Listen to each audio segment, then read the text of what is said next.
the conversation is really something that I've been thinking about mental health. Because we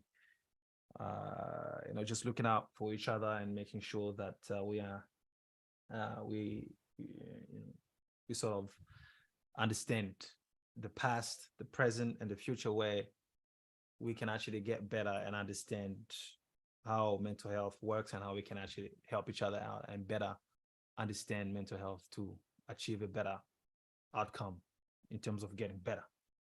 So the questions that I had was, so do we have more cases of mental illness today compared to back in the day, or are the cases similar? That was one of the questions. In your own understanding, based on what you've seen with people around you, with social media and whatnot, just putting the researches aside, but based on what you've seen and what has been happening, what do you think? Do you think we have more cases of mental illness now, and is it being shown out, or did we have more back in the day, and was it shown as well? Like, were people aware of the mental illness, that whatever they did was based on the mental illness, whatever, stuff like that? And the other question is, are we currently glorifying or raising awareness of mental illness without genuinely helping people, or are we actually helping people in today's world compared to back in the day? And the other question is, were the case of mental illness back in the day a lot more toxic, worse compared to today, in today's world? And the last question that I just thought, I was like, oh, okay, this is something that I might just ponder around, and like, is there another way we can actually treat mental illness other than seeing professionals?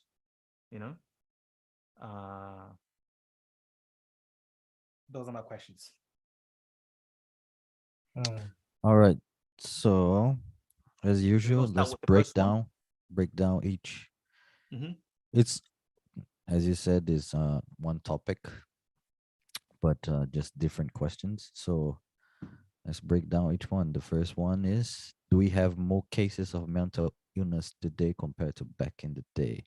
Or are the case similar in your own understanding? The way I understood this question is, have mental illness increased compared to a few decades or that's how I got it too. That's what I got out of it. So do you want to go first, Angelo, or should I go first? Yeah, I'll go first for sure. What are your thoughts?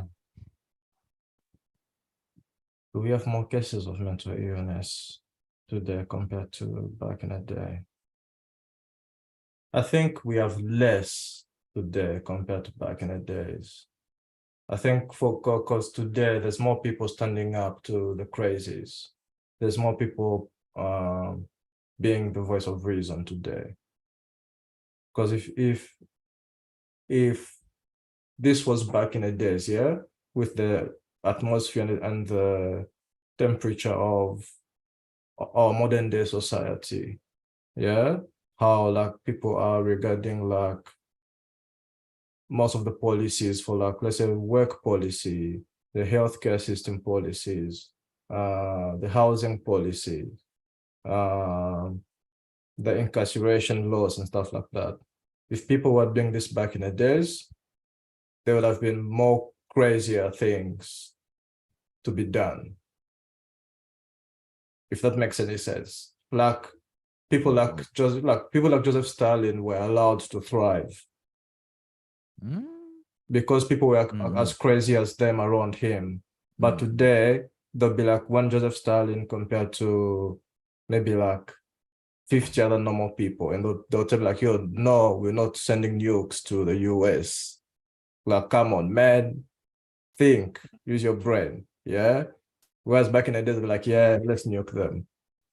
And then boom, a couple of hundreds and thousands people die.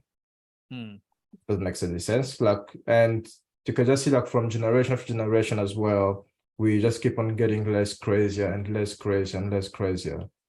But we're becoming too normal though. We're becoming too accepting as well, which is another form of craziness as well, where we become too accepting and too considerate to the point where we start ignoring things again, where things become crazy, but that's not it. It not gets to the point where what's really crazy though, because what's really crazy can be subjective to everyone. What I may think is crazy can be normal to the both of you, or what all of you can think is crazy can be normal to me.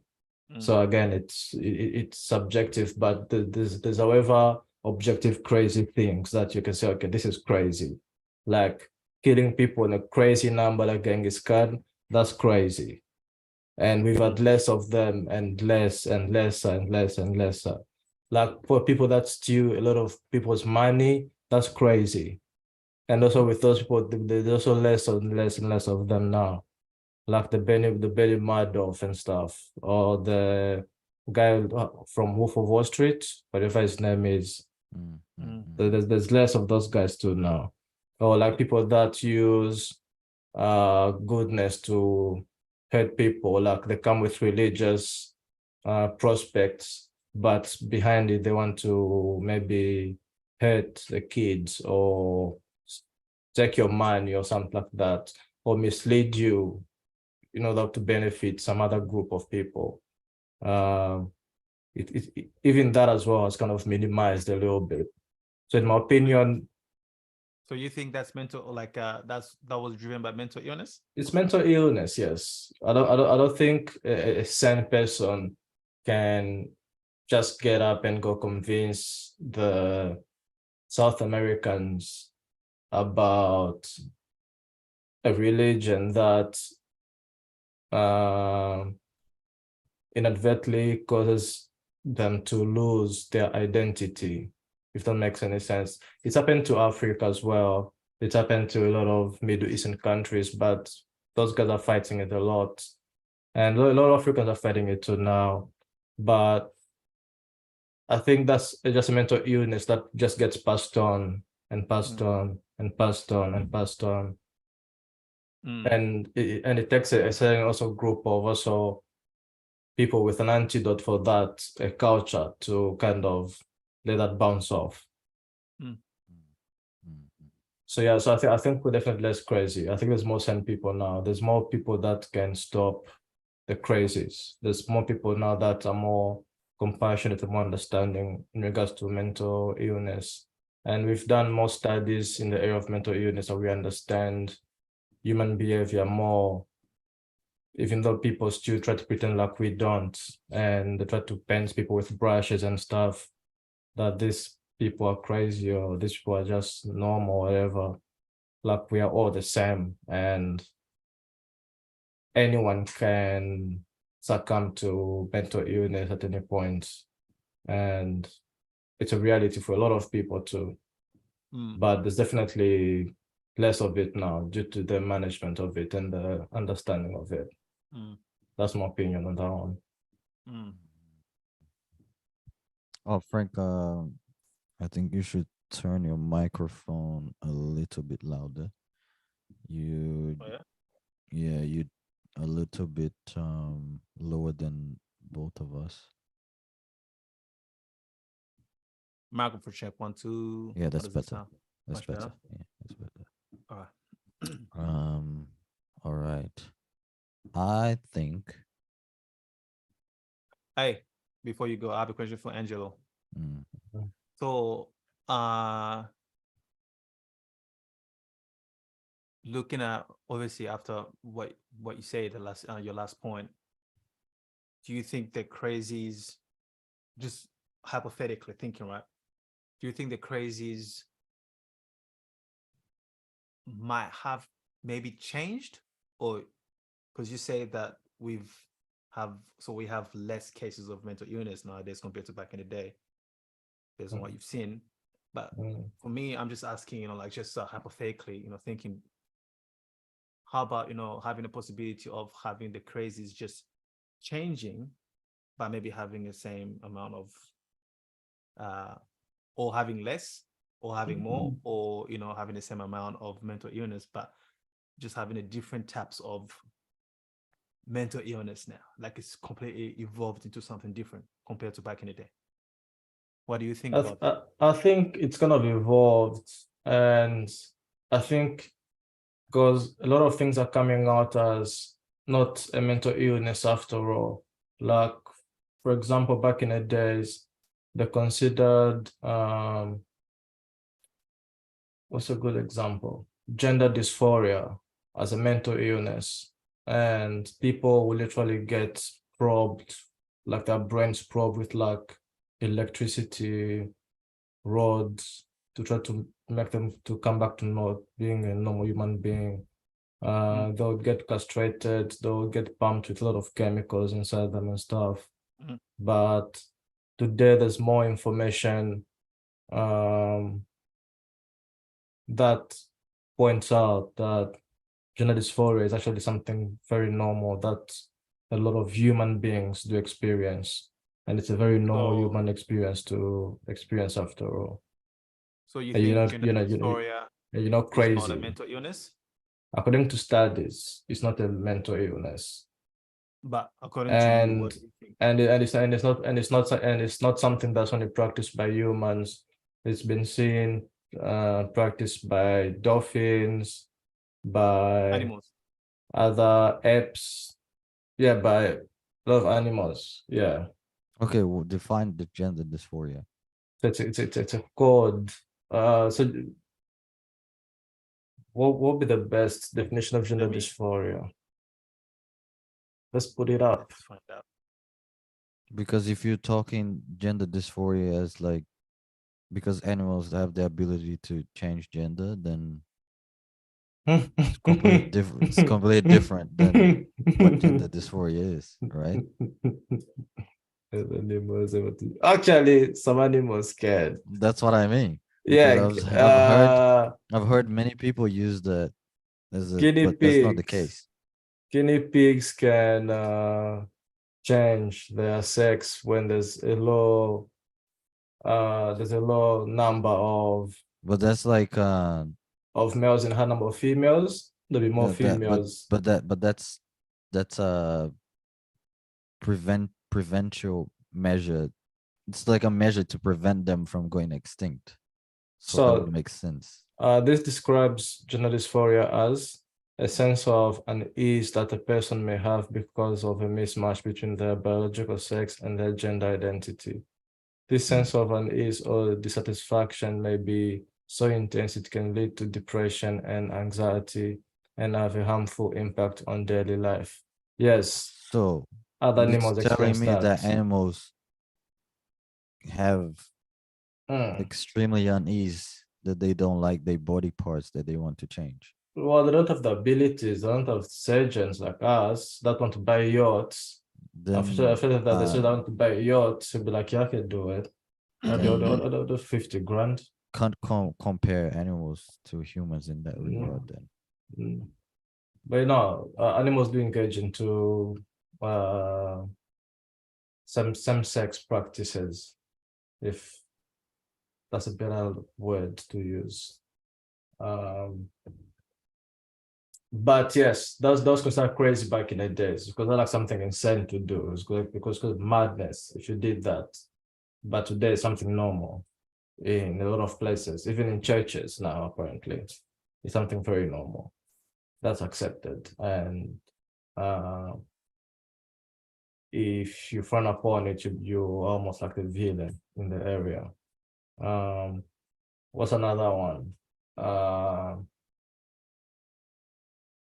Things like bipolar, ADHD, OCD, those were also not understood well back in the days.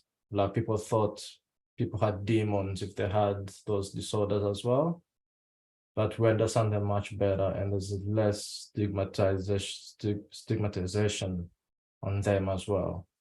So you think bipolar, ADHD, all those, that's not mental illness? They are a mental illness, but not as blown out of proportion as people make it sound out to be. If that makes any Mental sense. illness, first of all, let's actually find out the definition of mental illness. Mental disorder. Yeah, mental illness, mental disorder. Okay, so according to Google over here, so where's the so betterhealth.victoria vic.com.au. So mental illness is a general term of a group of illnesses that may impact on a person's thoughts, perception, feelings, and behavior. Mental health is Gender dysphoria. so mental health issues and illness can affect working and personal relationships, counseling. Okay, so it can affect a person's working and personal relationship. Counseling, medication, or both can help you treat mental illness. So from what I read here, it says it's a group of it's a group of illnesses that impact on person's thoughts, perceptions, feelings, and behavior. So based on this, I think anything that changes how we look at ourselves, normally, I think that's considered as mental illness, right? Don't you think? Yeah. So so that's why I came back to like even when you say that gender dysphoria. Based on this, I think gender dysphoria should it is a mental illness because it's something that alters the norm based on who you are, because it confuses you. You're confused, so you end up hating yourself. You end up because that will affect your relationships. Will affect your perception of yourself, therefore creating some very odd behavior. Yeah, I use it because back in the days, that's what I used to use to diagnose people that thought they were women, but they were men, or men, but they were women. Those to call them crazy, and the diagnosis for that was gender dysphoria. But today it's now understood that that's not the case. They're not crazy. It's very normal. It's coded in us by genetics, by whatever created us. Okay, can I go in? Yeah. Just hold up. We're not talking about crazies. So obviously we have respect for every single person that has gone through, mental illness and stuff like that. We have sympathy, empathy for everyone, right?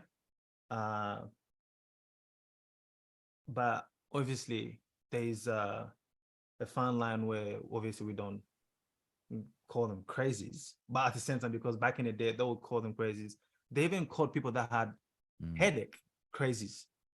Like I was at uni, at Ipswich, I was doing a course, about mental illness, like when I was in my university course, there was a subject where I found out that even someone that had a headache was considered as a mentally ill person back in the day. That was absurd. So they actually had an operation, like get the head zapped, with electricity so they can help them out. But today we actually have medication to actually help with headache.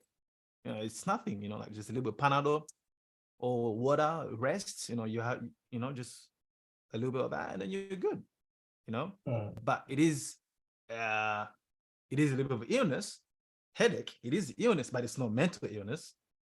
But it's a little bit of an illness because your body is not at its normal state. Yes. Right? Yes. But it's not being crazy. Yes. Yeah. So is that what you mean? That yes, I'm saying exactly that. I'm saying exactly that. Yes. So you have a headache, yeah? Your body is not in unity with itself. Yeah. So that's a disorder. Like everything's not in order, like a disorder going on inside you. But the gender dysphoria thing, yeah, there's not an understanding that that's not a disorder. There's nothing wrong going on in there. So gender dysphoria is not a There's disorder. nothing wrong going on in there. Like you, like a man wanting to be a woman, or a man wanting to be a man, or they feel like they've always been trapped in that body since they were a child, whatever the case that story is. There's now psychological studies that are saying that that's not a disorder. It's a normal thing for human beings to experience. There is psychological studies about that, Yeah. saying the opposite of what you're saying. Well, there's always rebuttal. There's always rebuttal. There's actually a specific point in time where all that started But it's always with a been specific psychologist, with a specific case where everything just started to blow up. A French psychologist, wasn't it? No, this was like America or Canada, and it wasn't that long ago. And you can find the kids who got experimented on with this. You can find the interview on YouTube.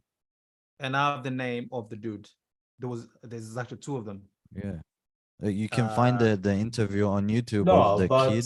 you can look into They were into twins. Roman history. You can look into Roman history. Those homosexuals during that The time. whole in You can Roman go back history into the with the Egyptian times. homosexuality, it was You actually can go more. back.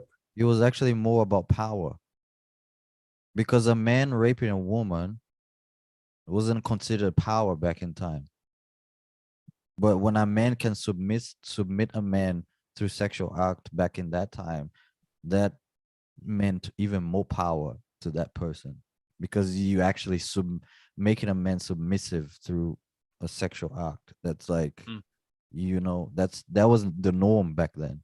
But that's like reading too much into it. I think even just normal sex between heterosexual people, if you look into it that much as well, it's all about power too. It's about dominion to a Yeah, but degree. back in the day, the woman wasn't as much as valued as they are right now. They were considered a different class of citizens. Even if you were born into a rich family, in the top of the Roman social classes, you still viewed as less. You weren't viewed as equal. So there's a little bit of difference there. Well, people still engaging in it historically. That's very interesting. And even the Egyptians are still engaging in it too. And even because there's this idea of woman being on and equal even level. Native It's Americans very too. new. It's very new. Native Americans have records also of doing it too. And ancient Chinese. Doing it, we've done a lot of stuff. We've done a lot of stuff that as humans, it doesn't come natural to us. Because us as humans, we like to experiment, right? That's pretty much our superpowers. We like to find out things. You're curious, you want to find out. Sometimes when you're trying to find out certain things, going by what you're saying, like you want to find out certain things because you feel like, I want to do that. Most of the time, it's not profitable for you to do it, but you just want to try and do it. Like there's been cases of that all the way back in the day. And sometimes, like the only issue that I have, because I have no problem with people experimenting and doing whatever they want to do, right? I have no issues with that. But the issue that I have is when people start to make it normal and say that it's normal and getting other people to engage in the things that they do, especially young kids. And on top of that, saying that if you think otherwise, then you are the abnormal one, then we are beginning to have a little issue up there.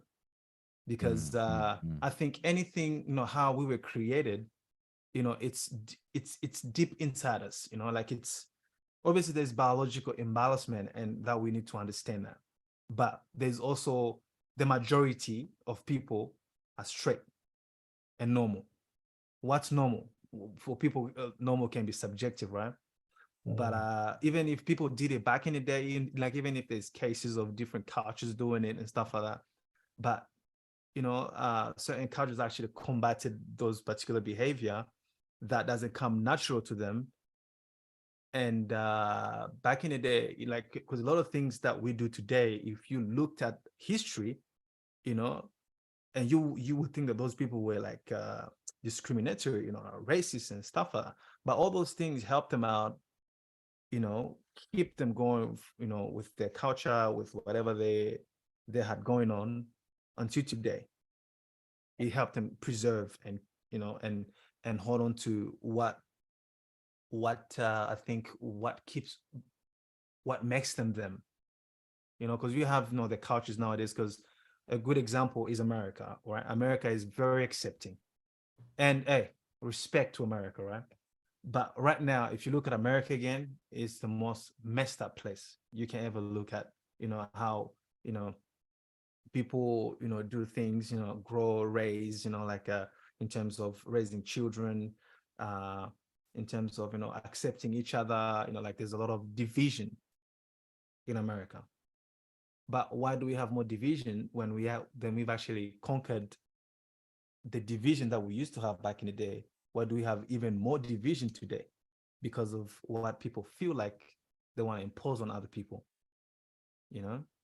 and all that comes to all these things that we're bringing back, into mental disorder, mental illness, you can call it, something that we've sort of, I think, taken for granted, and we've either taken it too serious or we don't take it too serious. So that's why I think I thought we should have a conversation about that today. But I hear where you coming from with your thoughts about all that, and in terms of gender dysphoria as well. But I have a completely different opinion. It's much better now. It's we understand mental health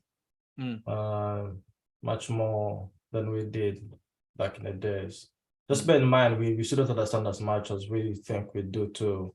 Like neuroscientists say they don't understand the human brain as much as we think we do either. And those are the experts that live and look at the brains every day when they wake up and they go to sleep. Even themselves go like, oh, we don't even know how we sleep. We don't even know how we sleep. So that's one word there. We don't know how we sleep. So yes. So to try to understand the brain is like trying to understand the spirit, right? Or consciousness. I don't think we'll ever understand consciousness. We can try. You Pandora's key. We can try to understand a little bit in pieces, but it can be a little bit tricky. But that's a tricky area right there. Yeah. Mr. Lucas, bless us. Okay, what was the question again? I pretty sure we have, if it's not the same, the amount of cases of mental illness have increased exponentially compared to you can go back a few decades or even last century. What do you think? So? We did not have the same information that we have now, and the way we treated such things was with the amount of information that we have back then. And due to that, a lot of people used the opportunity to manipulate and do studies for their own, self and indulgence or curiosity on people, which gave the treatment of mental illnesses a bad reputation. However, there is definitely, if not the same, like I'm pretty sure it's more just the way we live today, the way society is set up today across the board. It's not the way we're supposed to be living. You can put anything. You can put food, the increase in technology, the decrease in social connectivity, in social encounters, the increase of people getting older and the younger generation not being able to catch up. You can look all across the board. The food, the way we eat, because of electricity, we stay more awake than we should, so we sleep less. That puts pressure on your mental health also. So there's far more things today. the social media, this Oh, idea of Jesus. looking at other people's life, thinking that Mm. I everything forgot is about it perfect when it's even. not. Oh, sure. The sexual liberalism, Oh, that's goddamn. a huge part of mental health. We You can look at it now, man. It's really bad. And with sexual liberty, the social sexual liberty movement came pornography and other things, which also increases your chances of getting any sort of mental illness. So there's far more things today that can play a role in people having mental illness than we had back in the day. So there's definitely more cases. For example, I saw somebody talking about this on Joe Rogan. I think if you go 20, 30 years back, there was how many beds? There was a certain amount of beds per 100,000 people for like mental hospitals. Now it decreased almost probably more than 60, 70% or even more the amount of Really? beds available. Why One is of the that? reasons, one of the Why? reasons, one Hmm. of the reasons because of the bad reputation that mental illness treatments had. So the stigma People, behind it. yeah, the All the stigma stigma behind. behind it. That's Yeah. one of the reasons. Other reasons, um, obviously, we have a lot more psychologists today. However, the with the access to it, obviously, you depends on which country you're on. Australia is actually pretty good at that, but right now, uh, it's it's not easy to find a psychologist in Australia because almost every psychologist is completely booked out. Oh, So we yeah. don't have um, enough professionals to keep up with the demand, Mm, which also bumps up the price, which makes things a little bit harder. But still, the mental health system in Australia, it's not bad at all. And but depending on the country, for example, in America, brother, it's ah, hard. It's hard. The system Mm. doesn't help you. Depending on where you left on your own. So With mm, their gun laws, you'd think they'd have like free mental health care or mm, something, but no. so yeah, I think the mental health you have to say it. has increased, even though the information and the treatments have gone up and got better. Hmm. We still don't have enough access to it, and there's far too many things that play into it that increase the risk of getting mental health. I saw like the neuroscience talking about today also. He said that your diet, as your food that you eat, has a Yeah. incredible role in how your mental health. Mood and Yeah. performance. Yeah. So you go to a country where it is extremely poor, depending on the conditions, you know, people might not Mm, be as well or not. It Mm. depends. It really depends. But yeah, I think it had incredibly increased the numbers of people with No, mental no. health. If you put it like that, like I do see your point. I do see your Mm. point. I'm In I'm I'm terms I'm of I'm, I'm a rational dude. I'm a rational dude. I do see your point. in Mm. terms of the gender dysphoria thing, it is a mental. For example, I'll tell you a story. I was watching this. There's two interviews that I watched with Jordan Peterson and two other psychologists. One, she mentions a story that because there was a time a few decades ago where this idea of gender dysphoria was still being studied by psychologists, and then she ran at this case that this man said that he didn't like his penis, okay. so he just looked at it and he was like, this I don't like this is not supposed to be here. So he had this feeling, this thing that his penis should not be there. So he wanted to amputate. But obviously, if you go into a hospital with a healthy penis, they're not going to cut it off. So he stuck something in there. Things got really bad. The point he has to be rushed to the hospital, and then they cut it off. God damn. Brilliant. So it's a disorder because something is not in order for you to look at your own penis and say this should not be here, to the point where you actually do something so you can get rid of it, because he's Oh. just and if you can go watch the interviews and you can learn about the guy who did the experiment with the twins, because they were born twins. I think this was in Canada, I'm not sure, or maybe USA, I don't remember. But one of the twins had that thing where your foreskin doesn't open, so they went to do the surgery, but the machine was calibrated wrong. Oh, okay. Yeah. So when they went to circumcise him, it completely burned his penis. So Ah, completely unusable, like gone.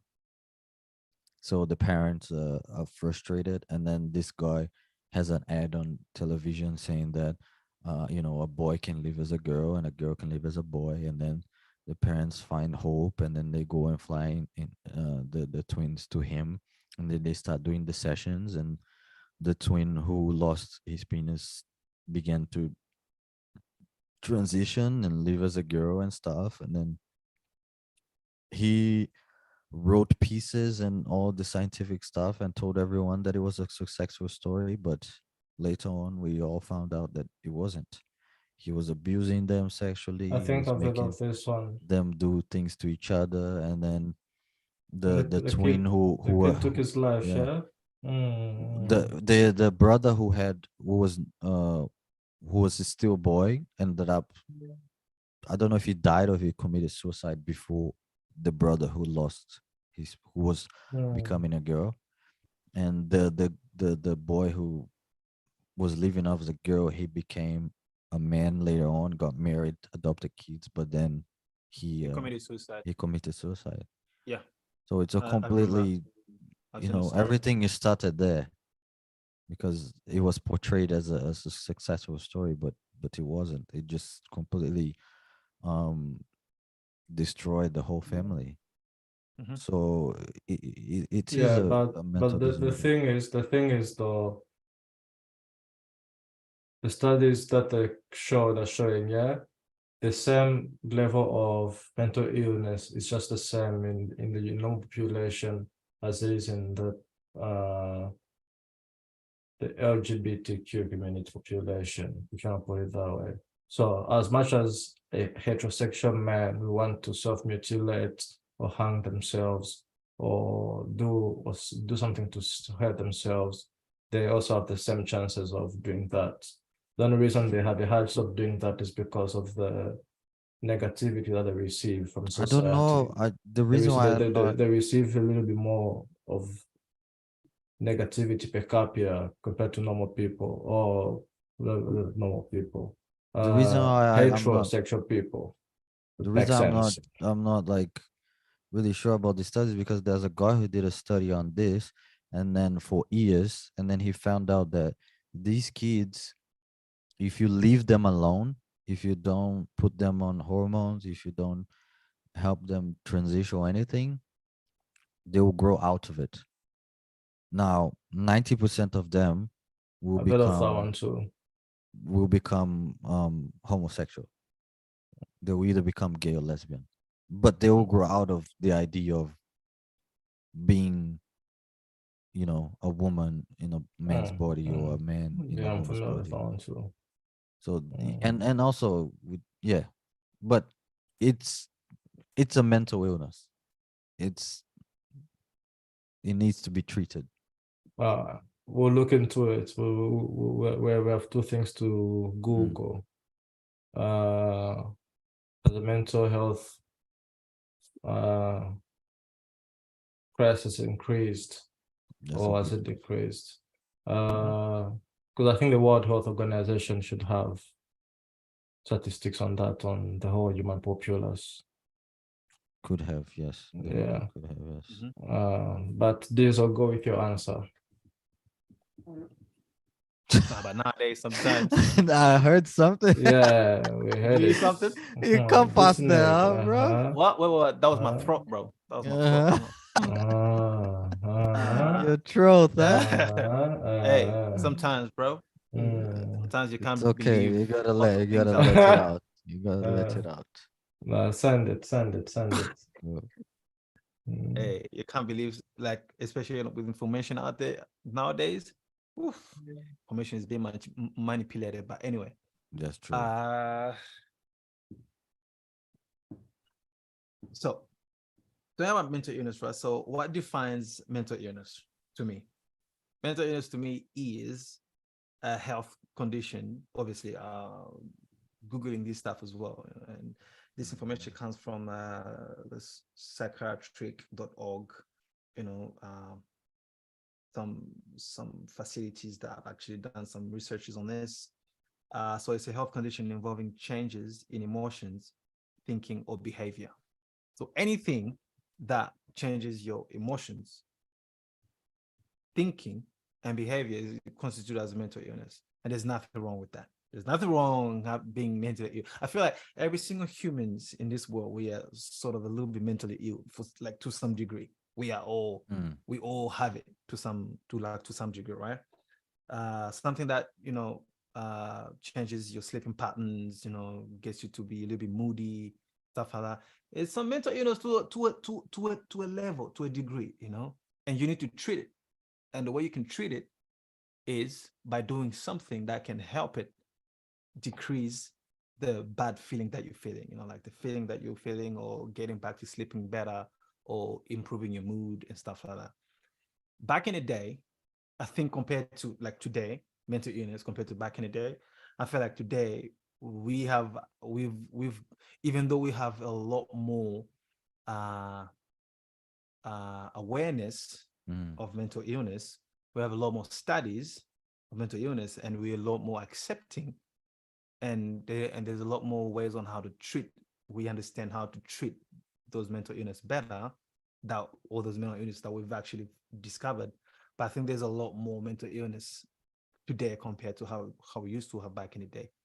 Just the simple fact that, like with all the new changes that has come forth, in terms of, social media, uh, and like, even if you look at the separation with families as well, That's a back huge one. compared to back in the day, That's a huge divorce, one. obviously, because we all understand, we can agree that, separation of families causes some form of It's a huge dissatisfaction. yeah, it's a huge toll on the kids. Huge, Exactly, huge, on the huge. kids, not only on the kids, but on the Oh yeah, yeah, spouses as well, yeah. on But the both kids gonna parties. suffer even more because But the kids will suffer even more, right? And again, we're not here to yeah, bash people. of course We're not. here to love, encourage, and and hope that every single person can find the help that they can and get better, and and live the best life that they can as much as possible, right? That's why we're having this conversation. It's nothing about bashing people. So I think we have a lot more cases today compared to back in the day. I won't even go deep into it, but just for the fact that I've given you just a few examples right there, we can jump on Google and check the divorce rate in All right, yeah, today's age compared to back in the day. yeah. Go, go, You go. will see the difference. We have a lot more houses with, they call it fusion family, like a mixed, how do you call it, when you have people that have been divorced here and other people that have been divorced and mixed up, like, and they have this family, like extended family and stuff. Again, there's nothing wrong with What? that. Yeah, like when you have, so let's say I'm married, right? And then I divorce Mm-hmm. my wife, and then we Mm-hmm. have kids, and then I end up finding a woman that I love, Mm-hmm. and then I end up marrying her. But she was also divorced, and she also had children as well. So my children and her children obviously become brothers and sisters, and we start living together. What's that called again? I forgot what it's called. Beats me. Yeah, it's something about fusion family and stuff. I don't know, but Single parents, marrying. Oh. Yeah, it's Yeah. Do you know? You know what they call it? it's called a name. It's But called, it's called but a- hey, there's nothing wrong with that again. I'm not saying that there's anything wrong with that, but I think, like that actually takes a toll on, on the little kids, especially, because, you know, uh, there's studies that have been obviously done that, children that are raised in both like the fathers and mothers that always that give birth to them, helps them out, with the self-esteem, with uh, uh, with basically it helps them out with their mental health in the long run. In the short run, you can't really see it, but in the long run, like even in the future, even when they get married, you will start to see the effects starting to kick in. Uh, and we have a lot more of that today compared to back in the day. Like in Africa, like when I was a child, I didn't really see any families that way. Like even divorce, like divorce was like a big deal. Like when families split, oh, there was families that split, but it was rare. Like when you see them, you would know them. But until when I moved to obviously Australia and I went to the West, I saw how advanced this place was. Beautiful. Like there's a lot of good stuff here. But then with good stuff come a lot of stress, a lot of competition, which brings division with people. And nowadays, compared to back in the day, there's a lot more. Also, you have like the liberation. Obviously, you mentioned it before, sexual liberation, which you know women and men can now go out there and be promiscuous and Mm. As and long as have it's a two adults and it's consensual, yeah, doesn't matter. hey, you are an adult. You want to go and do the do's, hey, go ahead, knock yourself out. But with that one there comes a lot of uh side effects, because if you look at it in the long run as well, when you have so many partners, this has been researched as well. Like it's a form of research. The more partner you've had, the lesser chance of being able to pair bond with a woman or a man in long term. You will experience it. You will have a lot harder time to pair bond with someone. The more partners you've had, the more sexual partners you've had. And that has been proven as well, because you see how a lot of people jump from one marriage to another, trying to find the right one, because there's no right one. You create the right one.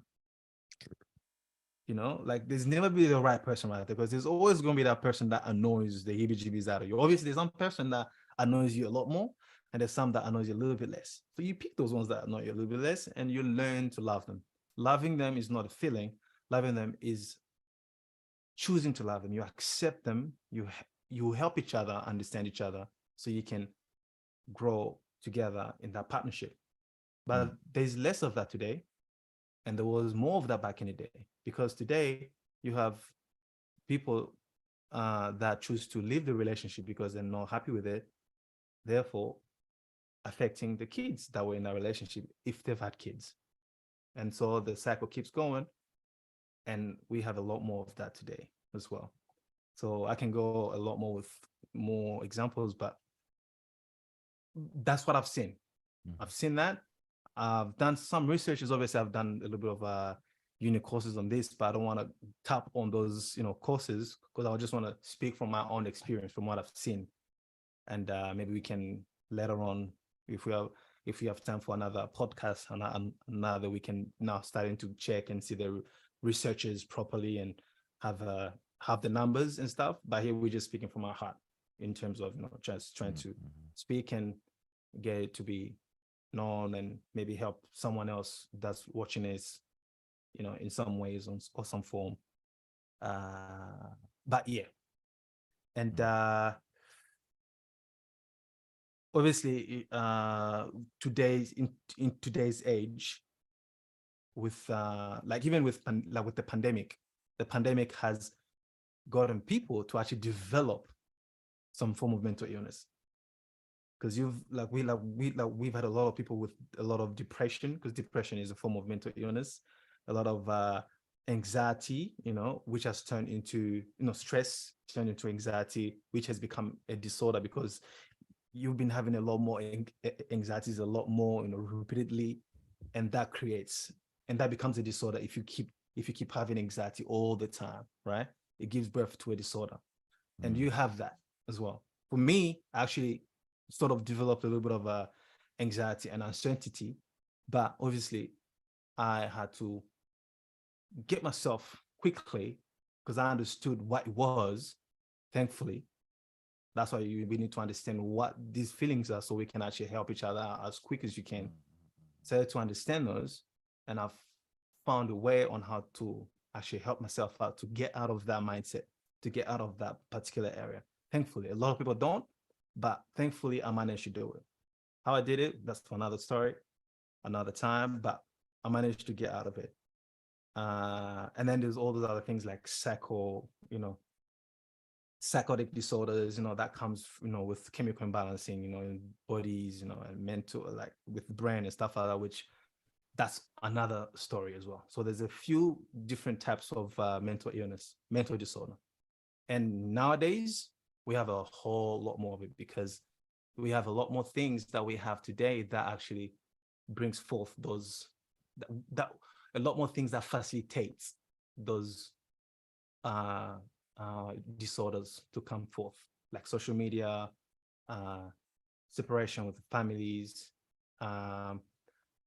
obviously, like you said over there, electricity, we sleep less nowadays, the lack of self-control, which you find people getting into playing video games and they cannot stop, so they just either decide on doing one thing and that one thing only, and they just do it until the T, and that actually takes a toll on them, and they end up, when it's in the beginning they're enjoying it, but towards the end that's an addiction disorder. Yeah, addiction, right? Addiction. So lack of self-control, which if you have that a lot more, it becomes a disorder, right?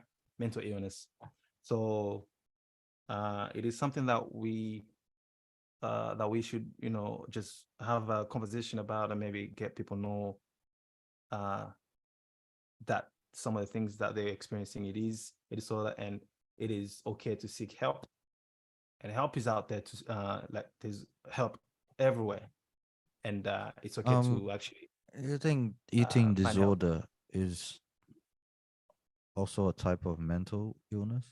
Yeah, eating disorder is also a type of mental illness Is based it on is it World Health Organization. Yeah, is it because it would be more associated with You have no how self-control. a person perceives themselves when they look in the mirror, or yeah, how they feel, a sense of dissatisfaction, or and maybe when they they feel uncomfortable with a situation, then they use food as a means of comfort.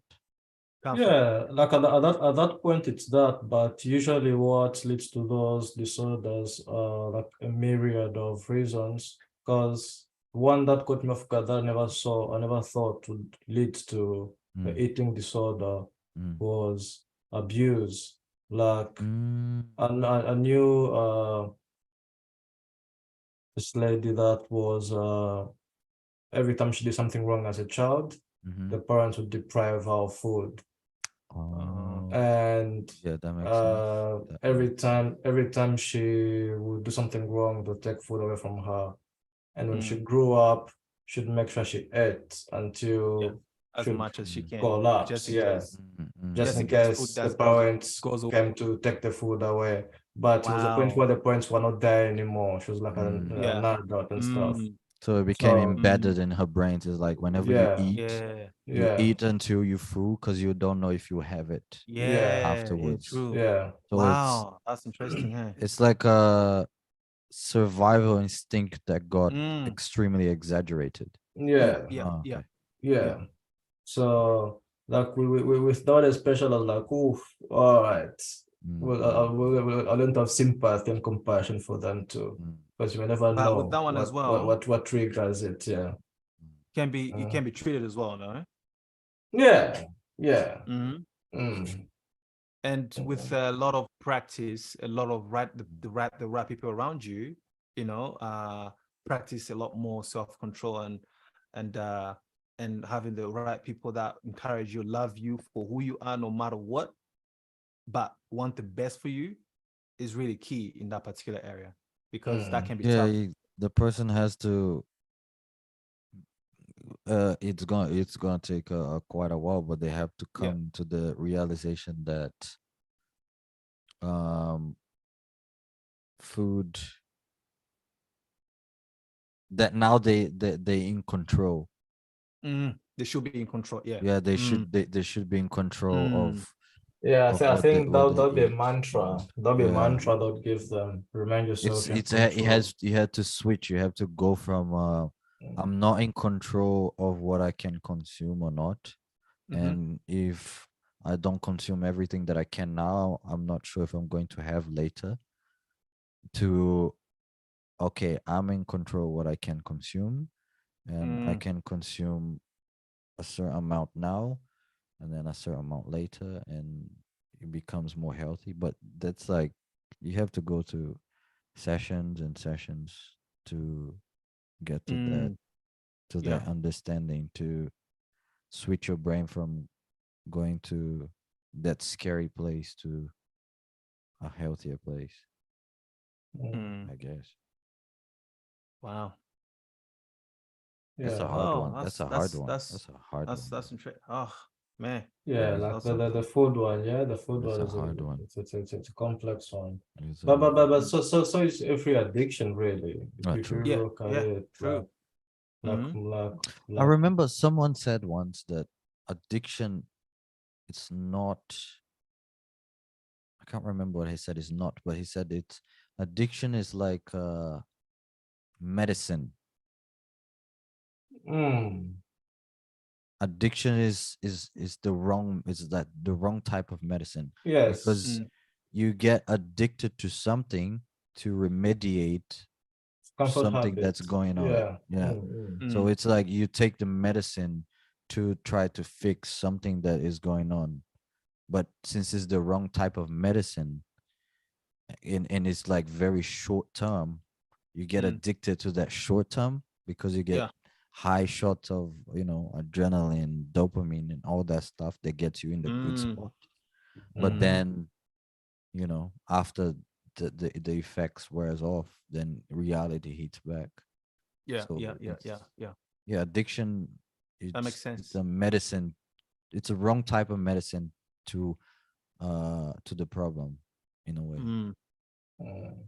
wow. Yeah. Mm. And I Yeah. just saw over here on Mm, World Health Organization. I was just scrolling mm, through, just having. I just saw like the seven major mental disorders, mental mhm. illness.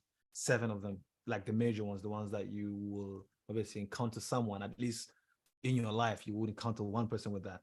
So there's anxiety disorder, there's depression, Mm, there's Mm. bipolar disorder, there's Mm. post-traumatic stress (PTSD), mhm, there's schizophrenia, mhm, Mm. there's eating disorders, mhm, there's disruptive behavior and social disorder, mhm.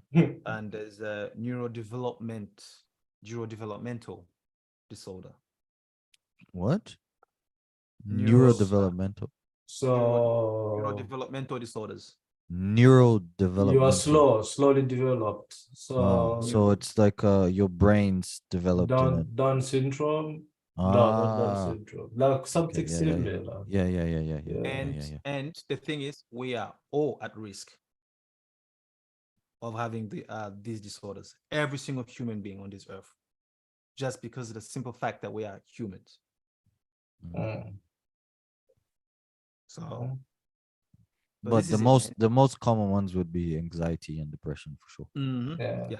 And That's talking about World Health Organization, it mm, says here mental health conditions are increasing worldwide, mainly because of demographic changes. There has been a 13% rise in mental health conditions. 13% Yeah, Ooh, there you condition. go. compared And to what decade? so the substance use disorders in the last decade, to 2017, Mm. mental health conditions now causes 1 in 5 years lived with disabilities.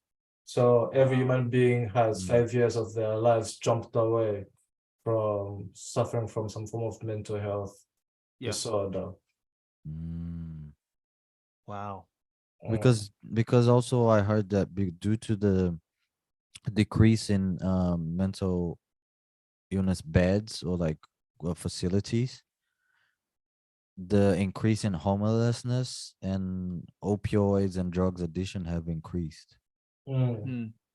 because there's less places to put people in to get treated. So they increase the chances of them becoming homeless and getting addicted to whatever it is. Ridiculous. The worst one I've heard so far is apparently kids that were born during the pandemic did not get to interact with other kids and other humans as much.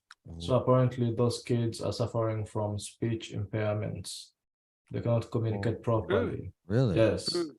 Yeah. Oh Yes. yeah. Chrissy Apparently mentioned that to me as well. it's being observed a lot in a lot of Mm-hmm. kids. Yeah. So especially that we're in the formidable years when the pandemic Mm. was happening. Mm. Wow. I'm like, damn. That's a huge There side you go. effect of the lockdown. That's Yes. crazy. All Mm. right. Quickly before we Yes, track figures too less. track Yeah. track of time, let's move on to the next question. Obviously, this one is not really, we don't necessarily have to get Yeah, deep go into it into it too much. because we've already gotten deeper into a lot more stuff in the first part. But are we currently obviously glorifying or raising awareness, right? So either glorifying or raising awareness of mental illness without genuinely helping people, or are we actually helping people nowadays compared to back in the day? I think I can go very brief. Mm-hmm. Mhm. I think both. However, the glorifying and raising awareness of mental illness without genuinely helping, it might be a little more than actually helping. Say that again. Say that last bit. Not following. I said, I think glorifying and raising awareness Mm-hmm. of mental illness without genuinely helping Mm-hmm. is a little bit higher than actually helping people. And one True. of the reasons due to the difficult access in a lot of countries to, uh, mental health facilities, psychologists, or any sort of help that is needed. One of the reasons. But So is that why? So is that why I'm thinking? Is that why maybe some mental illness are just obviously with from certain groups of mm, people I'm not going to mention, uh, they think that certain things, certain disorders are not disorders. Like they just think it's just normal because obviously they haven't really even seeked help, or they haven't been able to seek help, or they just begin to just think that it's a normal type of behavior that they should be practicing, or I what do you think think? I don't know. there's a lot of things connected to mental illness that we think is normal, but it's not normal. It has become common, but people are trying to Mhm. make it normal. One, because they're afraid. Two, because it's really hard to diagnose yourself with such Mhm. things.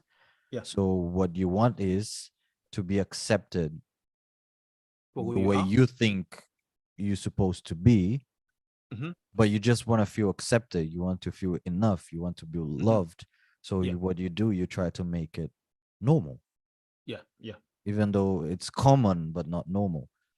yeah. You can put in the same way you can talk about the idea of obesity today, right? We try to make it normal. It's common. Yeah, There's a high percentage of population who are overweight, who have yeah, diabetes, heart disease, and all sorts of things that are connected to, you know the increase of body weight. mhm, But it's common, but it shouldn't be normal, but people are trying to normalize. Why? Because they can make money. Yeah, the doctor, You can, the it's true, doctors want to buy yeah, yachts. yeah, you can Doctors want to love buy yourself. yachts. That's this idea of like, we want to accept every type of body the way it is. True. However, There's a limit on both spectrums. If you go a few decades, it was about being skinny. People, going to all Oh sorts of yeah, yeah. lengths to Mm, be mm, skinny to the point I where remember. they're getting sick. And now it's on Mm, the other. We, instead of finding the right balance, we just tend to exaggerate everything, and that's when it becomes dangerous. We have to yeah. be more accepting of different types of bodies and be able to love our bodies the way they are. However, don't exaggerate, don't take to extreme, because then it becomes dangerous, no longer healthy. Hmm. So we don't want people to get hurt. Exactly.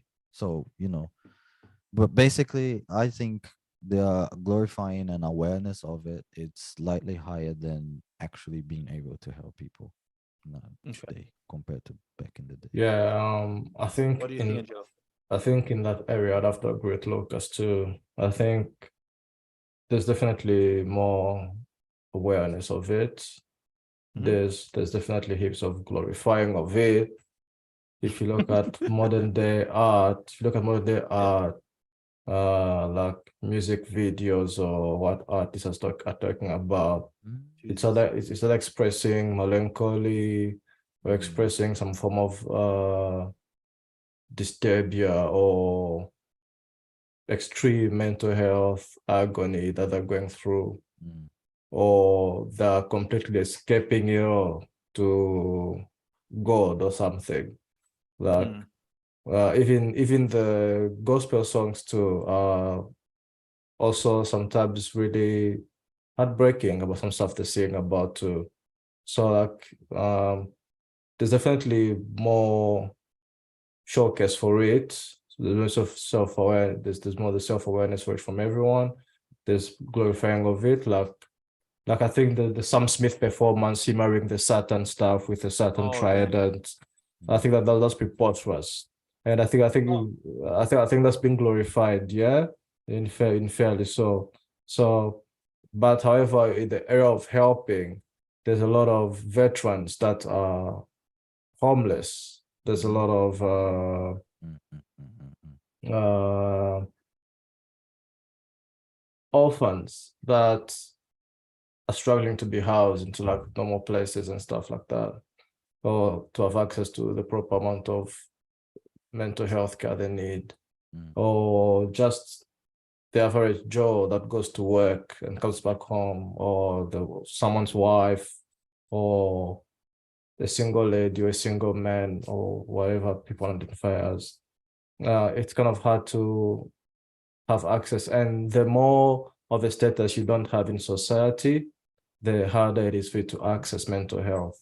If you've got a cool label behind your name, in front of your name, you can easily access them usually. you Uh, think? but and the majority is us. We're the majority. We can't really access those things as easily as some other people can. If that makes any sense. So yes, I do agree. There's more glorifying of it. There's more awareness of it, but there's little access. And if you do get access, they make you wait for weeks or months on end True. for you to True. see True. someone. mm, mm, Yeah. mm. Yeah. Mm. Yeah. I think the good thing that came with the awareness is the fact that people are becoming more tolerant of, if someone says, Okay. "Oh, I see a psychologist and I have a problem," they have become more understanding. That would be the right Mm, word. Because it's not joke. Understanding. Yeah. yeah. Compared to, like, you can go back 10, 20 years and it was still rough if you mentioned that you go to Yeah, see a people joke psychologist or about it or whatever. trivialize it. Yeah, Yeah. yeah, yeah. Mm, mm, In mm, that sense, the awareness has definitely helped. Mm, Yeah, I think today we just understand that it's not joke. It's Mm, just something mm, to mess around with. But back in the days, people were made of iron, maybe. They were tougher than us. They're like, yeah, just get up and keep moving, son. But Mm. do you think back in the day, in the higher class community, lawyers, doctors, like those people with good lots of money, seeing a psychologist was still seen as normal in that upper class? But if you were poor, then it's much harder for you to get accepted as being, you know, Yeah, as a because mental I illness. think with that also culture plays a role. It depends the religion that your culture practices, or your cultural habits and all that Mm, stuff. If you're Islam or you're Christian or you're Jewish or you're Buddhist or whatever you identify as, and depends how those religion or sects view mental health or getting mm, mental health help mm, from practicing doctors. Because some people are not quite open to participating in those activities, in going to see a psychologist or going to a psychiatrist or speak to a counselor. They'll be like, nah, don't do that. Just go pray in front of a golden cow and clap 5 times and spin around, and you're gonna feel better. And placebo effects happen sometimes where human beings can get hacked after all. You can do that and actually feel better. And it's like, oh, damn, the golden cow helped me. But no, so the golden cow, the thing that you're struggling with, all you have to do is just stop thinking about it. Maybe that was the cure. But the golden cow kind of helped you stop to think about it because it stopped the chain of thoughts. It broke the link of chain of thoughts. Yeah. Whereas a psychologist would just tell you that's what's happening. Whereas a religious shaman would tell you that's what's happening. Both works, but one will work much longer because you understand it much better. You have a deep understanding of what's going on. It's not only a superstitious understanding of it. Mm. Yeah, so Cool. there's that as well. Mm. Awesome. Mm. Very Mr. interesting. Frank. Yeah, well, I'll agree with the two of you as well. I think we've managed to be able to raise awareness. There's a lot more awareness today compared to back in the day. And there's definitely a lot more glorifying of mental illness, without really genuinely helping people, right? Because there's a lot of fear of I don't want to be able to tell my brother or my friend that you are going through this, and you should go seek help because they're gonna hate me, or because they're gonna, you know, uh, think that I'm a mean person, and therefore they're gonna exclude me, or I'm gonna get canceled, like cancel culture today, right? If you try to be a little bit genuine about really pointing issues about certain things, to really genuinely want people to actually get help, or go and seek help, a lot of people get, you know alienized, they get pushed away, and they put in a certain corner that you this, you are that, and stuff like that, negative. And so a lot of people scared to do that. So yeah, so rather than doing that, we'll just be like, okay, it's fine. Well, hey, you do you, man. Like, we love you where we love you the way you are. We don't care what you do, which is, unless you have, situations like what we have in the States, where, like, they're not, you know, um, uh, tackling the actual deep issue behind the school shootings, which is not guns. It is a lot to do with mental illness. True. A lot of people actually have, obviously they're aware of the issues, because bullying can also cause someone to develop mental illness. If you've been bullied multiple times, then you actually start looking down on yourself, right? And that causes a lot of hate, and that hate can actually push you to do some, atrocious things, right? You have situations like, where you have, in a sense, where you have, people shooting using guns, and not only in schools but even in the hood, like, gang, pew pew pew pew and stuff like that. But then you wonder, like, is it the guns the issue, or is it the actual people, like the mental state of those people? That's the issue. Based on my understanding, I think, like, helping people is what's gonna sort of help the situation, rather than you hear a lot of people saying that you should ban the guns and stuff like that, which also can help, but that's just getting an issue and scrapping it under the rag and just move on and thinking that everything is okay because there's no guns, no one's gonna use it. There's definitely other ways on how people can Of do crazy course. stuff. People can make bombs out of nowhere today. Exactly. I felt so bad, because Japan is one of the, like one of the most safest place you can be in the world, right? Like you can't just go and buy guns and stuff like that and everything. But the prime minister got shot when he was standing out. Like I was heartbroken. I was like, wait a minute, how that dude? Shinzo Abe. Yeah, He he made a created gun But out guns. of he was a made a wanker though. He was a wanker. At the end of the day, he was a wanker. At the end of the day, he Oh had a man. comeback. Like imagine someone spending that much time here building a air gun that works so well from scratch and coming to kill you at a rally.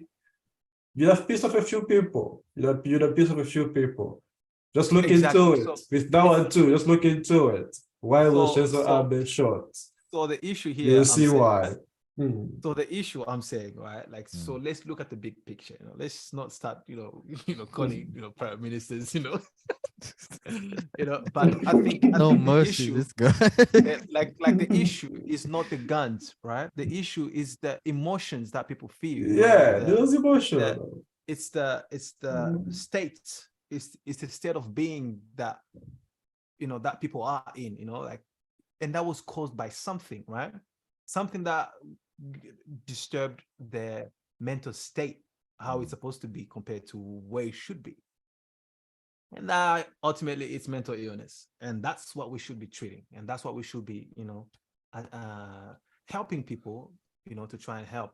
And I think we're not doing a good job at that today. But even that in the USA is a huge debate because some people say, "Oh, it's the guns," and other people say it's not the guns, it's the Yeah, people. yeah, It's even like, with that oh too, my yeah. God, can we agree on something? Something, just one thing? Because there's countries out there that have guns and are not killing each other as much as the No, US.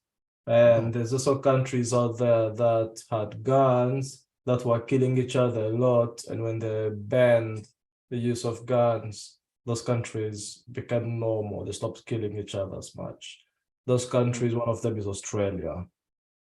Yeah, So Australia it did work here though.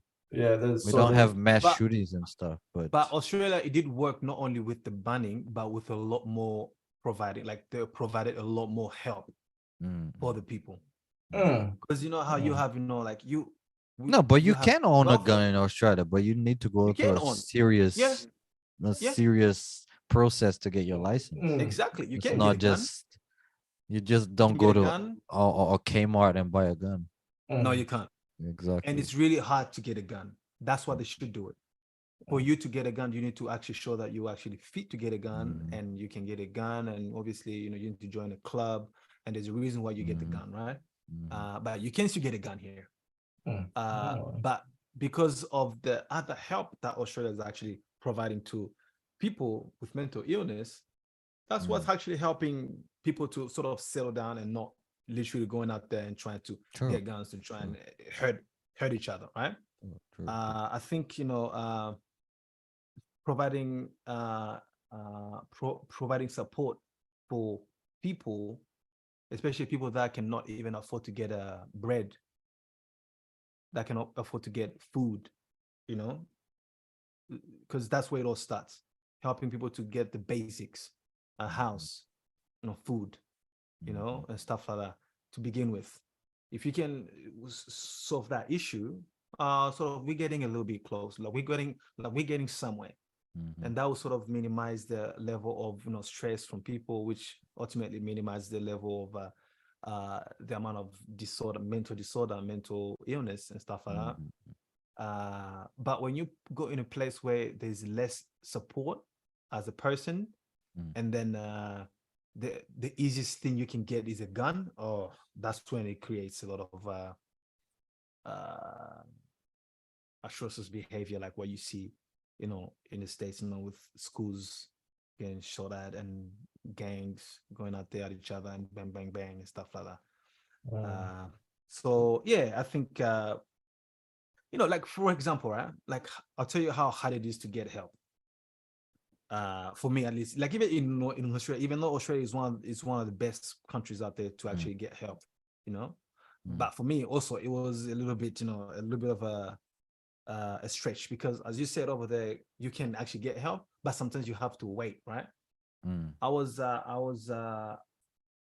riding with a group of friends, like having fun, and then one of my friends who was riding next to me, boom, was in a bike crash right next to me. I could see, I saw everything, right? The bike went over the other side, and he went over on the other side. I saw his shoes, both of his shoes fly off, up in the air. His pants almost came off and stuff like that. Yeah. It was a pretty serious, incident. And so we all stopped and stuff like that. I saw the dude, like he lost his heel, like his heel like just sort of peeled off, like you could almost see the That's heel bone graphic. and stuff like that That's in there. graphic. How about that? Right, right. So I saw that, right? I was heartbroken. My mind is virgin. My mind has never seen stuff like that in real life. I couldn't sleep. All I was seeing every night is that flashlight, like the flash of that incident, right? I began to be a little bit, anxious and scared. I was like, should I even be riding anymore, man? Because this is crazy, man. Like this is bad. And so for a whole week, I couldn't sleep. So I was like, man, you know what?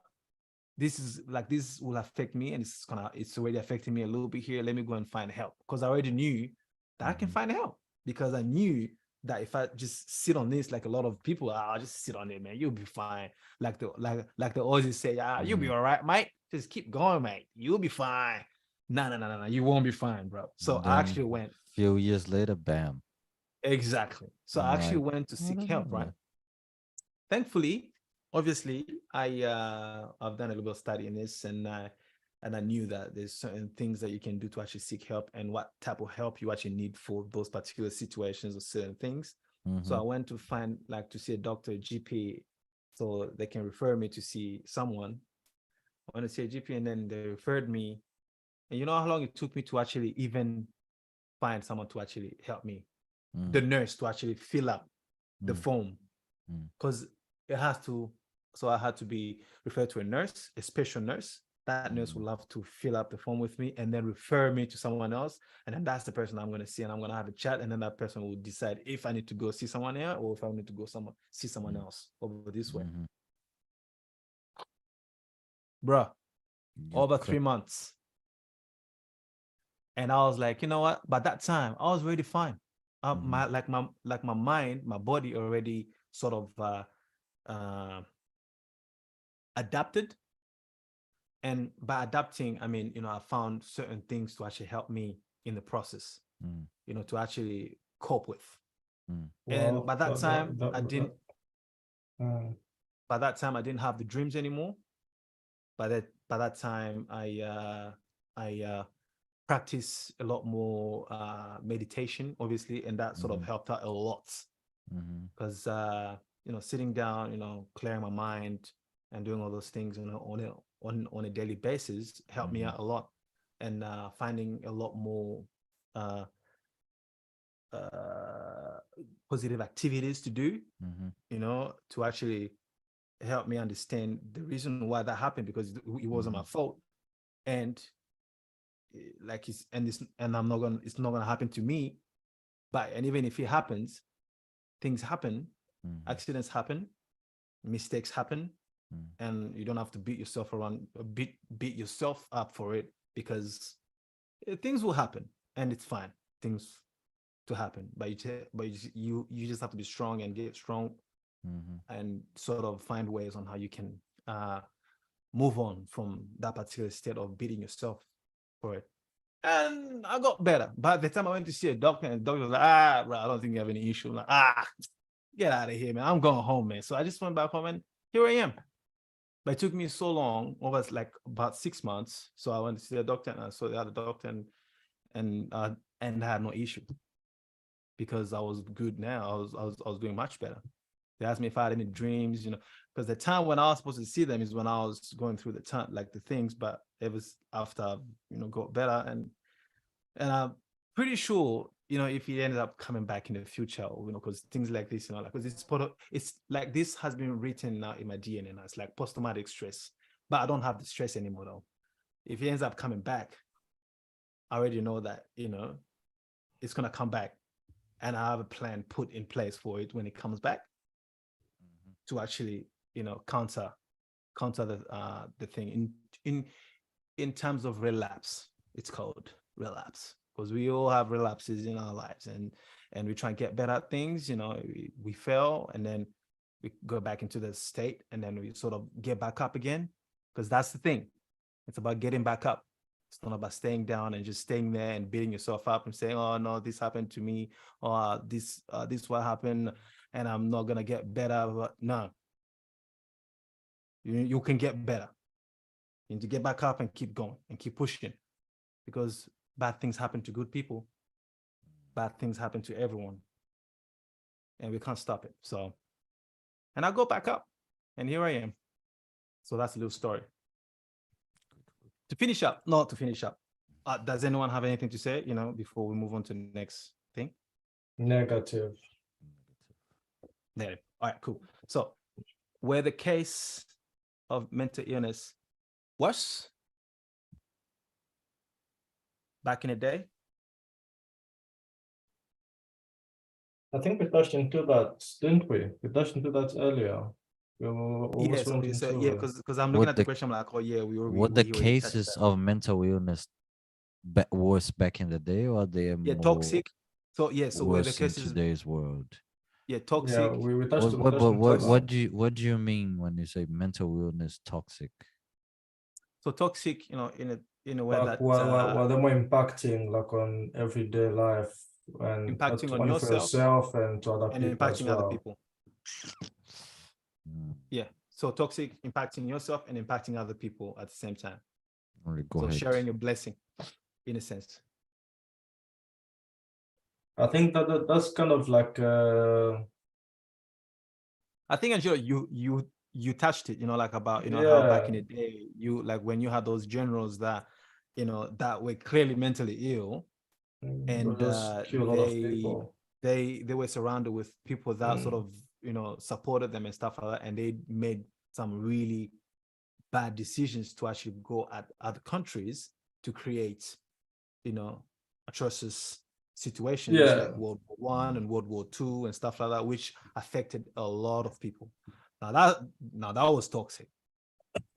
Yeah, I think in that area, I'd say it's no longer that as much, but people have more access to everyone now. So anyone that's crazy can just grab a mic or an iPhone, just say the craziest thing and convince other people of doing the same thing by influencing them, or discipleship, if you want to look at it that way. So we have more of that today, yeah?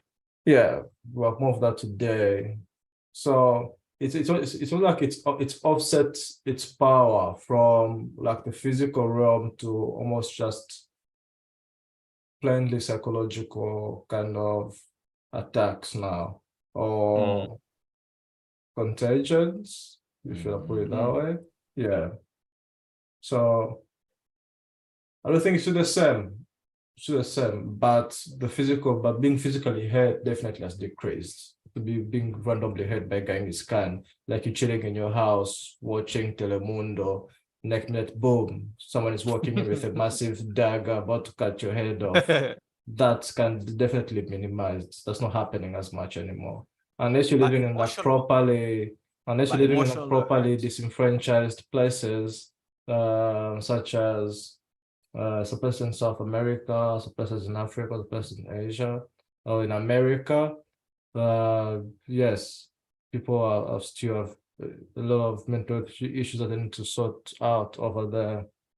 But most of the other places are fairly chilled now. And the only thing that we need to worry about is just the social media kind of crazy. which sometimes you don't even ask for it. You're just scrolling on your Instagram or Twitter or something. By yourself. Yeah. Yeah, that boom, you get caught by some crazy thing. You're like, God damn, I don't want to see this. Yeah. Yeah. Mm. Mm. Mm. But yeah, Okay. no, So that's you my think opinion. we like it's like toxicity is actually more worse today in today's age, yeah? It's worse, yes, but it's more in like in an ether plane. In like It's not yeah, physical. it's not physical. Yeah, true. Okay. Yeah. What do you think, Mr. Lucas? I think in I think back in time, the treatments were more toxic What than the what do you mean the illness treatments? itself. Treatments as in the support that you got? No, the treatment, the lack of information and studies open up doors for treatments that were very People uh got treated? yeah Yeah. yeah. So I think the treatment was pretty toxic, and also due to the lack of technology, it was far easier to go into crazy mode, and Mm. So it's the actually treatment hurt towards people. so the treatment towards the people that had mental illness, yeah? So that's Yes, what you're the saying, right? treatment towards the people who had mental illness were Mm, more toxic, more toxic, yeah. but also due to the lack of social technology in terms of security, it allowed more people to go into crazy mode and get away with things Mm, in Hmm. that sense. However, mhm. today is a different kind of toxic toxicity that we get, because now it's not as it's just as Angela says, now it's not more physical, it's more social, it's more influential, it's more And mental, psychological. You know, psychological. it's the same idea that I talked about before.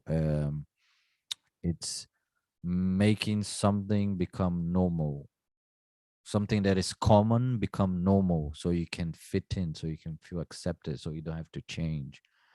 You know what I mean? You change the social norms, Mm, and you bring people in your ideas, mm, in terms of the toxic part of it, mm. Mhm. I guess. Yeah. Okay.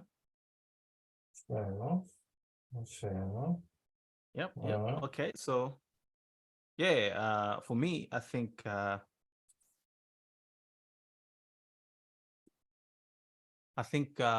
for like compared to back in the day, like like the toxicity of people that were mentally ill, what they projected towards other people. Mm, I think we have a lot more of that today, but mm, we don't have a lot more of that. We didn't have a lot more of that back in the day because obviously there wasn't, like Angela said, social media where people can actually have this, platform to actually project whatever they got, whatever's going on in them that has to be private or that they need to sort out, put out on social media and give it to everyone.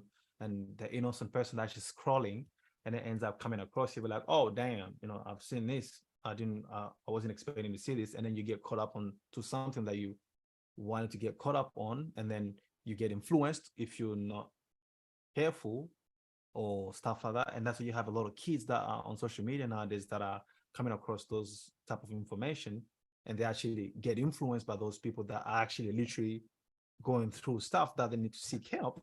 But they go on social media and put it on there, and then the kids be like, oh, okay, maybe I had some feeling about that. I think that I'm going through the same thing too. And then it starts, the domino effect starts going on, and people start to, you know, create these communities, like I'm in this community, I'm in this community online.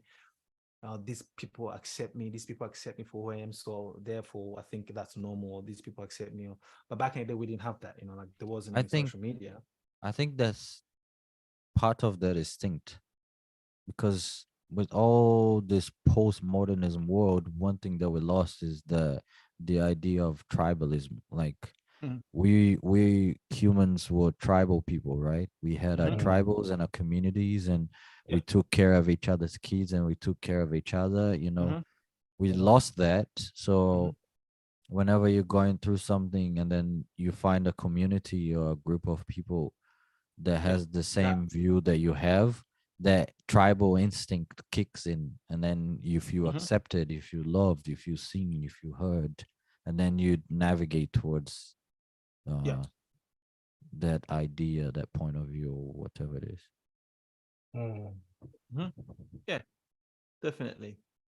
So yeah. So in that sense, I think we actually have a lot more of that toxicity behavior today compared to back in the day, and it's a lot more affecting. But obviously, it's not affecting physically; it's affecting a lot more mentally Mm. in today's age, and it is spreading really quickly as well. Like certain behavior that should be like certain behavior from certain people that they need to be seeking help, but they don't. So they take it online, and then that on itself gets spread really quickly because things online get spread really quickly.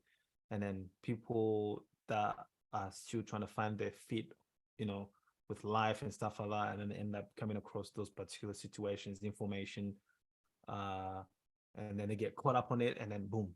Back in the day, we didn't have that. It was a lot more less, uh, of people that needed help influencing other people, you know. The only person, like sometimes, the only time when you can actually come across someone that actually needed help was maybe at school, when we were at school, like grade 4, 5, 6, 7, 8, 9, 10. Mm. You can come across a dude that actually really needed help to go and seek help mentally. Uh, and they actually influenced some of the guys, in the school and created a clique or a group and stuff like that.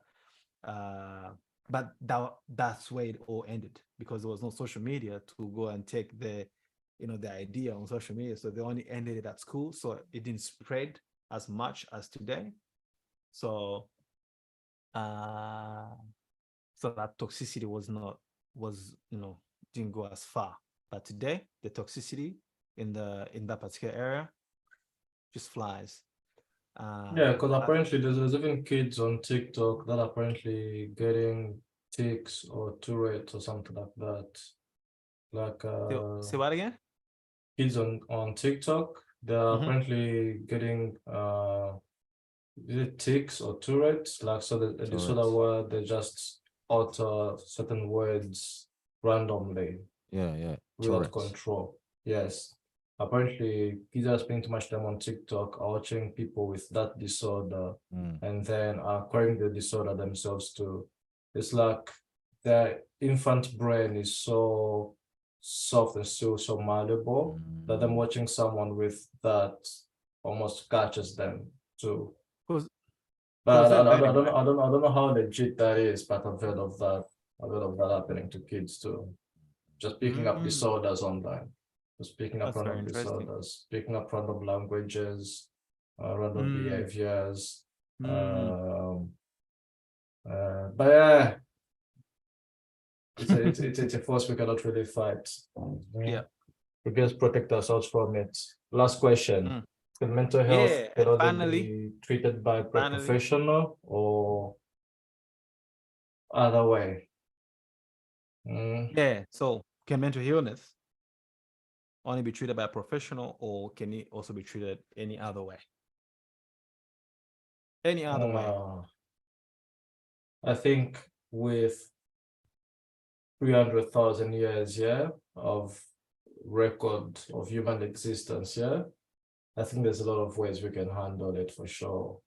I think there's a lot of ways because modern day science or modern day medicine is only accredited to be like 500 years old only, that young. So, and we are 300,000 years old in record.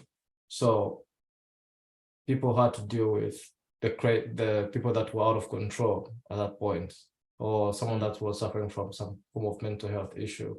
And they had, I think that's where the shamans come in They would have done their job there with whichever way they understood the psychology or the human condition.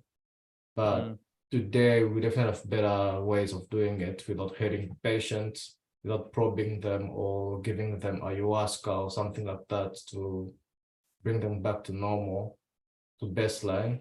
But I definitely believe other ways work as well, because you often hear of people going like, oh, I've been to psychologists, to psychiatrists, to rabbis and whatever, and they never really helped with my alcoholism. But as soon as I went to South America, I did ayahuasca with the shamans in the jungles there. I've never touched alcohol again, or I've never touched meth again, or stuff like that. So there's many ways you can completely beat psychological habits out of you. Other ways that's not for medicine. There's well, sports is more science and sports science, where you exercise and stuff like that, and you rewire yourself. So that's just science. But yeah, the other thing I'm familiar with is just the shamanic one, or there's also the religion one, where if you pray to a deity, some people pray to the deities that were introduced to with their family. They are assigned religion when you're born. Some of us are born Christian and stuff, some of us are born Muslims, some of us are born Jewish, or Hindus. That also plays the same role as the golden elephant, you better say. So like there's power in the mind, or in the words you say, or in vibrations around you. Yeah, I think religion also can here help with mental health, and I think it has for a long time too, for a long time before quote unquote science came along and took over psychology and the well-being of the human mind. Yeah, it's definitely religion and shamanic arts help. Science research. Yeah, cool. I think the best way would be definitely talking to someone.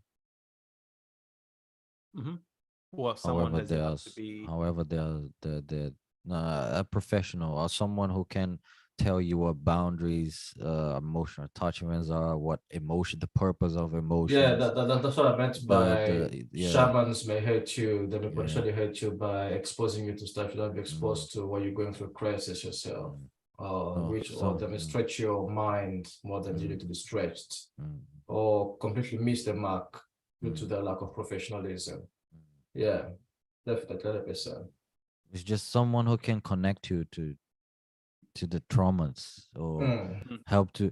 It's just someone who has a certain level of expertise in that topic, so they can point you to the root of the problem, so you know where it comes from. Because if you know where the root of the problem is, then you can treat it. But if you don't know, it's hard to get treatment for it, right? Yeah. However, since the access is very little, it's good to talk about. There are other ways that you can help. Books is a great way. Reading lots of books, reading books about these certain topics might help you understand things better and why they happen. And it can in some cases get some people to understand the root of the problem. And but the best way is definitely talking to someone who understands uh, uh, uh, the psychological aspects of human beings. And other ways also, what, I think one of the best ways to treat anything is just to get away. Get away from. Turn off your phone. You just go somewhere where Unplug. You unplug. For example, pick a tribe of somewhere that they don't have technology, they don't have phones or anything. Yeah, the South America one. Get rid of everything, and you just go there With you, And then you that's a just step. live the way they live for a little bit, like 1 or 2 weeks. Mm. Maybe the first week you're gonna have like drawbacks. You're gonna be looking for your phone. You're gonna feel bored and everything. But Papa, where's my warm water? yeah, after a while, Mm. you get used to it, and then everything tends to seep away. There was somebody who had a similar story. I think it's a pastor where things were getting. Was it a pastor? No, he was a chef.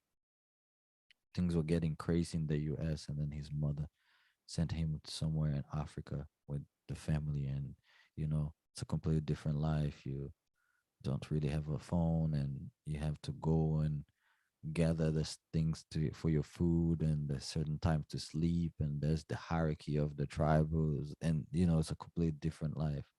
So you kind of get detox from everything.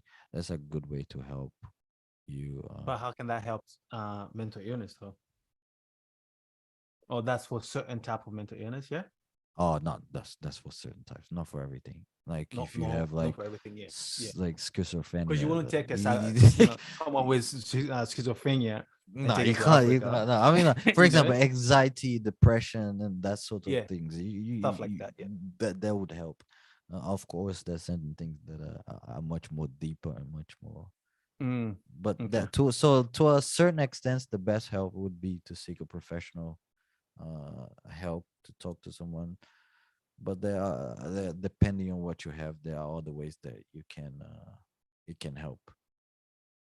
Mm, Reading books about psychology or philosophy and neuroscience, getting away, having a community. Like when mm, Angela was talking about the idea of religion, helping, it's it's hard to explain to people today, because when we look at religion, we tend to look at it with postmodernism lenses, and that can cloud the way we see or think what religion was 2,000, 3,000, 4,000, 5,000 years ago.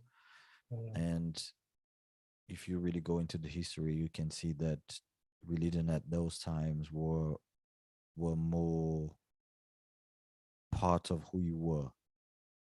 It was embedded in where you were from and who you were. And if you wanted to uh convert, because at that time that word wasn't really used in such topics or terms, you would have to give up everything. You have to mm, give up your country, your family, your traditions, your national everything, in order to you know worship or become part of another religion or worship another god. Do you know what I mean? it Mm. wasn't mm, a simple it wasn't a simple decision, because today is much simpler, right? For you to change religions, you just make mm, that choice, and then you go to the community, you start to visit temple, the mosque, or whatever it is, the church. And you know what I mean? It's more of Mm. a spiritual decision than it costs. In a sense, today, the way we look at things, it costs less to change religion than it was back in the day. okay. But in terms of religion being able to help, it was because of that sense of community. Yeah. Is that sense of being part of a community, a people, a tradition, and so on and so on. Mm, But if you want to go in terms of Christianity, obviously God and Jesus would be at the center of everything, and then the people and the community that's connected to God, horizontal, vertical, Mm. horizontal thing, you know what I mean? Mm. Plays a huge part in that. okay. I was gonna say something that it slipped my mind. So yeah, there was another thing that is connected to it about mental health. Anyway, you can go. Maybe I'll come back to my mind. Yeah. Oh, that's very interesting, man. Yeah, is there any other way we can actually treat mental illness uh other than professional help? Uh I like how you guys, answer this question, because you guys sort of, touched broad, like the typical things that someone can actually take into consideration, what they Mm, should be thinking of. mm, Because there's definitely a lot of other ways you can treat mental illness other than professionals. Because back in the day, we didn't have professionals. And if we are here today, because our civilizations are not new, mm, like this, like humans, we're very old. Like if we did not have ways on how to treat mental illness back in the day other than professional professionals. schools, we certainly did not have professionals in the Stone Mm, Age. We certainly do not have professionals in the uh Iron Age and all those back in the day time. We didn't mm, have professionals. We had other ways on how to treat mm. mental health, because we certainly did have mental illness in the Iron Age and in the Stone Depression's Age. pretty old, Eden. Yeah, We all had those things. shamans. We had shamans to do with Mm, that. We had Yeah, mm, shamans to do with that. we mm, had all those mental illness. We had, like, we've always had them, but we had certain ways on how we dealt with them and how we treated them, right? mm, um so you guys have covered it, which is good. But I personally, I think one way uh uh for, like, I'll speak for two people. So if you are not religious, if you're not Christian, obviously there's other ways, other things that you mm, can do, like reading books, finding ways on how you can understand the source of your issue, like whether what causes uh your mental, like your stress, your depression, your anxiety and whatnot. But there's certain things that you can already understand, that you mm, actually need to seek certain people that have experienced it, that have a knowledge about it, like uh, PTSD, mm, for example. You are the only way you can understand PTSD well is actually to speak to someone that has had PTSD, to actually help you understand how it works. Because mm, PTSD, you might even know where your PTSD comes from, because most people already know where the PTSD comes from, post-traumatic stress.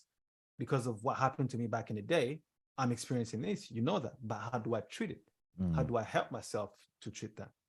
You have to mm, find someone else that has gone through the PTSD situation and sort of gotten better. And based on your judgment, when you look at their lives, you're like, you look pretty reasonable. You've gone through this.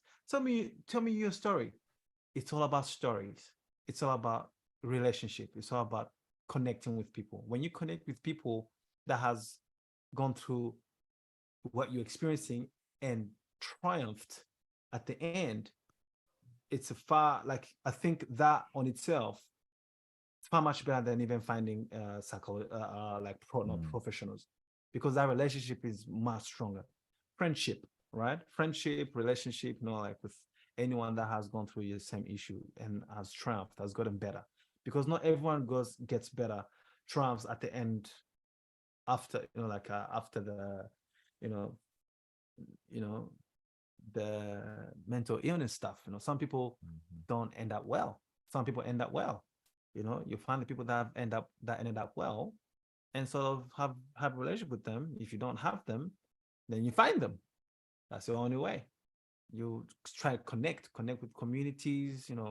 Relationship, go out and meet people and stuff like that. That's if you're not Christian. Uh, Obviously, like what Angelo said, one other way is to actually mm, travel to actually certain communities. mhm, Like you're from China, you're like, oh, how am I gonna go from China to South America or to Brazil, like in the bush, like in those areas, to actually hang out with those people, like the Mexicans, and chill out with them in nowhere, where there's no technology, there's no buildings and stuff. And then you end up learning the ways, and you pretty much detox from your ways of life over here, which could be the cause of your mental illness, right? mm, But that there's actually That could help, testimonies. There's actually testimonies for that. People mm, right? actually come So back that changed. so that could help, definitely, Mm. right? But if you're religious, right? So I'm speaking about, I've put on my religious lens over here, speaking about religious. I, as Christian, I think God is the best doctor of all. He's the best relationship, like he's the best person you can be in a relationship with, and he's the best person that can help you with your issue because he made you. As simple as that. So based on your relationship with him, he will walk the journey with you. He will bring people in your life miraculously to actually help you with your issues, without you even putting an effort to go and start looking for them. He will bring them to you, right? That's God. I testify. And yeah, and then he will make, like the journey much, much easier. So you won't have to put in lots of,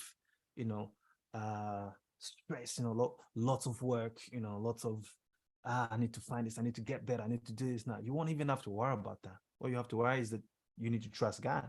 Because if you trust God, that's where it all starts. You trust him, you know him, and that's the beginning of every greatness that's ahead of you when you trust God. If you don't trust God, you will put in a lot of work. If you don't know God, if you don't trust God, you can still achieve certain things, but you will work really hard. But if you trust God, or you will go through some tough times, but you won't have to work a single bit because God will bring people in your life. He will put you in places that you never even thought you would be to actually get the help that you actually need. And ultimately, you will actually get better. And sometimes you also need to be surrounded with strong people that actually think like you as well, or not only think like you, but cheer you on in terms of that particular religious, like Christianity, in terms of that support you. And sometimes they will, like, prayer, that you pray together and encourage you and check on you and say, hey, how you doing, man? Because you have to put yourself, you have to be, so you have to allow God to help you and lead you and guide you, right? Because the thing is, like with us humans, we like to take control of everything that's going on in our lives. And well, in some ways, there's nothing wrong with that. But in a lot of ways, there's a lot of things wrong with that, because it's what brings dissatisfaction and disappointments in our lives. When you take control, when you want to control everything, and then things don't go well, you get dissatisfied, you get sad, and things don't work out well, and then you just end up giving up. And that's where you have a lot of people that just give up on God, they give up on themselves, and just, I hope what you're saying things. is it's okay to rely on other humans. It's okay to talk to people. You just can't shut off, just believe in God, yeah? Where's that coming from? What do you mean by only God is the only way to help with your mental health? Is that what I say?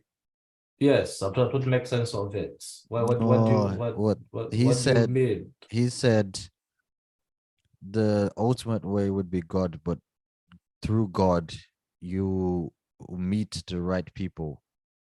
He'll put the right people on your path to help you with whatever you need. So the people I hope could you're listening. be, Because essentially, so as the a people could Christian, be scientists, yeah? They could be scientists. whatever it is that you No need matter. help, because Uh, essentially in Christianity, everything boils down to two things: love God above everything else, and love your neighbors as you love yourself. So it's about God and people. Do you know what I mean? Seek the So kingdom of that's God, the and that's everything the, and that's what everything shall be added Frank onto you. So that's what if you Frank love, is going. so if you love God, if you follow God, I'm aware well, of that. I'm aware of that passage. But don't get from a perspective. Don't get from a that's perspective. exactly what I'm saying. I'm Uh, not saying anything else. So if you listen carefully, I spoke in a non-religious way, and now I put my religious lens on, and now I'm speaking in a religious way. So I'm speaking to Christians. So if you're not Christian, you probably won't like this, what I'm saying. But if you're not Christian, you would like what I said before there. But if you're Christian, you will like what I'm saying here. But you might find it hard to understand the other first bit right there. There's always two ways of doing things. But the ultimate way, what I'm saying, based on my own experience, right? If you, because the ultimate person that we all know that we were created by someone, God, something, not even someone, something. And if you try to seek that thing, that entity that created you, he will draw himself to you. And when he draws himself to you, it's going to be a completely different experience. It's because it is personal. You cannot explain it to someone.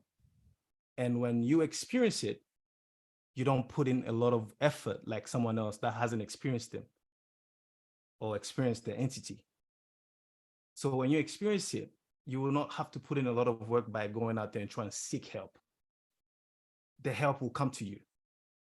But when the help comes to you, you will just, be embracing those helps in those helps that you're having through, so let's say he puts you in a place where someone that knows your issue helps you, because you trusted him and stuff like that, like it all happens in sequence, like you cannot just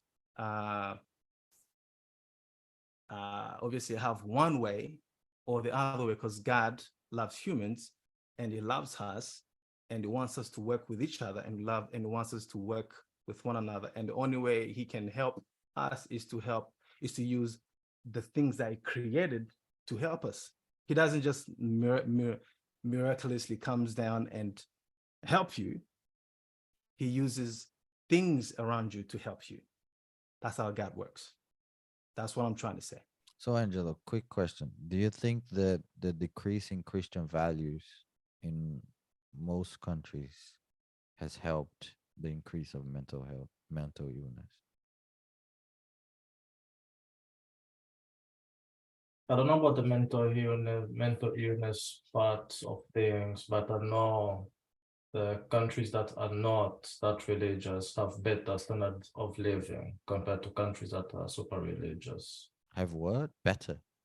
Yes, so countries that are like, quote unquote, extremely religious, not particularly Christianity in general, like Islamic countries, extreme Christian countries, have lower standard of lives compared to just open free countries like Australia or London or Sweden, stuff like that. Where they don't have a concept like Swedish is where they don't go, like Swedish is an Islamic country. They blast the bugong every morning, some dude screaming Allah at 5 a.m. They don't do that. They're allowed to practice their own religions, got to be free. Those countries have come out to have better standards of living compared to countries that are extremely religious. That's what I understand. For example, but what's a country with an extreme religious? Pakistan versus Australia. But Australia was founded upon British, and it was very harsh during those times, extremely harsh. The Aboriginals can say, yes, we were messed up down here. They were effed up Aboriginals. Anything under the Commonwealth, British, white, was founded essentially in Christianity. In Christianity, like America, the UK, they try to do it in India, didn't work. Not only that, you can actually see in the court of, like in a court, like in the judiciary system and stuff. You can find all the stuff about the 10 Commandments and whatnot. You find it all there, and that's what helps these countries strive. And the countries that actually are not Christians, from my own understanding, are the ones that are struggling. Also, Angela is talking about like extreme religion, extremes in general. Extreme religions. He's not talking specific Christianity. He's talking like in general. Yeah, in general. So in Pakistan. Okay. Just in general, religiously open countries have better healthy standard of living than those countries. I think it's about and yes, you don't have to ask why too. It's freedom. But the mental health side of things, I don't really know. I haven't read anything in regards to that. Because I think a lot of things affect us mentally. But when it comes to policy, yes, definitely studies that have been done on policy, especially countries that are backed up by religions and stuff. Like you can use even another country like even Zambia. Zambia is considered as a Christian nation, and if you consider Zambia to Sweden, there's a big disparity in their standard of living and how they treat each other too. America is considered as a Christian nation too. Not anymore. Not anymore. They have mind those people. Exactly. So so it just comes to, I think it all comes to the majority and how Culture. people can easily influence other people, right? That's what it all comes to. How certain groups of people can actually influence the other people, and ultimately culture as well. But yeah, very interesting thoughts over there. Interesting thoughts. Yeah. So before you close off anyway, since this was a mental health segment, we just have to clarify that it is okay to seek help to people. True. Yeah, it's okay to talk. It's okay to open up. It's all right. And I do agree with what everyone said to the brilliant ideas. And hopefully this can actually help people if people watch it. Well, we should, at least someone. I wish we could put a number down there for help, 1800 number. Call it. If you're feeling the blues, if you're feeling low. Oh yeah, I'll actually say quickly. Like there's certain services that you can actually contact if you're actually feeling that you need help or you're struggling with certain things, or mental health services. So there's a few of them, or at least I'll be speaking for in Australia. Yeah, in Australia. Let's see. I'm not sure anywhere else, but in Australia, yes. Mental health in Australia. So there will be Lifeline will be one of the first ones that you can reach out. Lifeline. So there's Beyond Blue. There's Men's Help.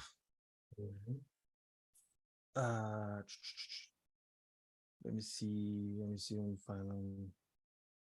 Oh, la, la, la, la.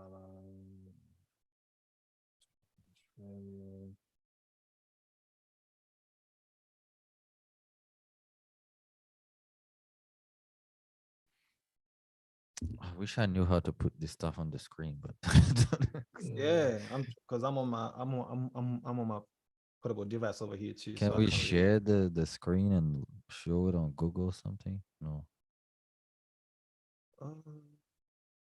Yeah, I think that works. Just Google top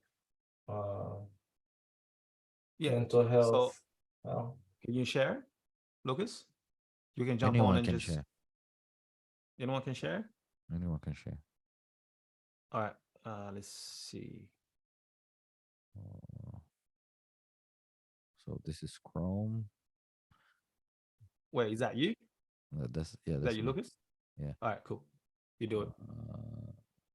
Just Google mental health help Australia.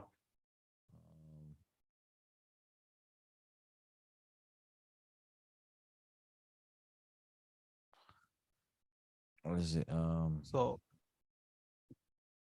if you type mental health Australia,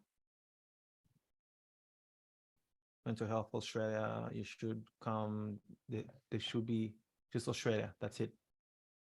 Like this. Mental Health Australia, and there should be MH. Yeah, that one there. Mental Health Australia. So for anyone who needs help, you can go to Mental Health Australia. That's mhaustralia.org. Yeah. And then you can find, and then if you go onto so if you just type need help, where? And then I'm guessing, yeah, up the Yeah. flags there. Here.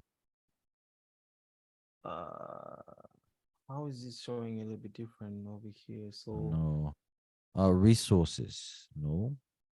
no. Media, our work, about us. Here, need help. yeah, there we go. So Need help. you go to So the if website and right then you there, click this yellow thing. Oh here, yeah, that all there. need need help, help, and and then then you there's come gonna up be with right there. this. If you or someone you know is in immediate danger, please call 000. This is Mhm.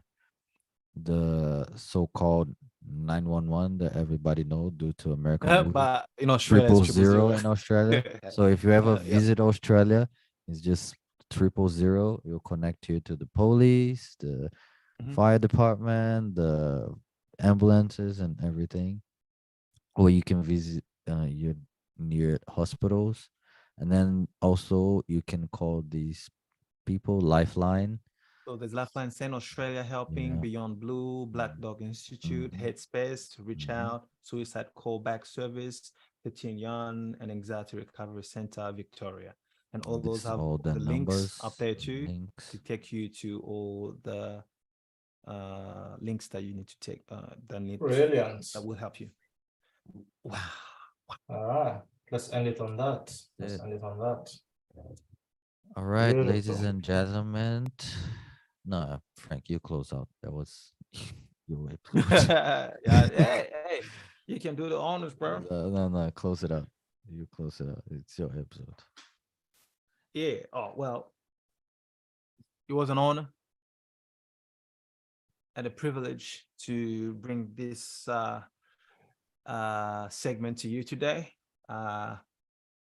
with your boy Frank and Angelo and Mr. Lucas. And I hope everyone enjoyed. Hopefully, this has spoken to someone and has helped someone, enlightened, their life. But yeah,